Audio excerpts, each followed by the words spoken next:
কালিকা পুরাণে বর্ণিত আছে, মা পার্বতী তার দুই সখী জয়া ও বিজয়াকে নিয়ে মন্দাকিনী নদীতে স্নান করতে গিয়েছিলেন। সে সময় হঠাৎ জয়া ও বিজয়ার খুব খিদে পায়। খিদের জ্বালা সহ্য করতে না পেরে তারা মা পার্বতীকে খাবারের জন্য মিনতি জানায়।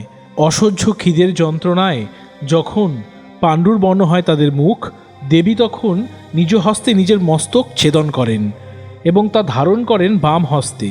ইরা, পিঙ্গলা এবং সুষমা নারীর রক্তধারার মধ্যে ইরা ও পিঙ্গলা ধারাকে প্রবাহিত করেন জয়া ও বিজয়ার দিকে। তা পান করে তারা তৃপ্ত হন এবং মূল সুষমা নারীর রক্তধারাকে তিনি নিজে পান করেন।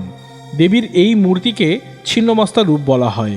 এই মূর্তির নিচে নর ও নারী রতিক্রিয়া অবস্থায় দেখা যায়। তার ওপরেই দেবী দণ্ডায়মান অবস্থায় থাকেন। জগতের কামকে তিনি প্রতিনিয়ত গ্রাস করে চলেছেন বলেই সমাজ কর্মযোগে নিয়োজিত থাকতে পেরেছে।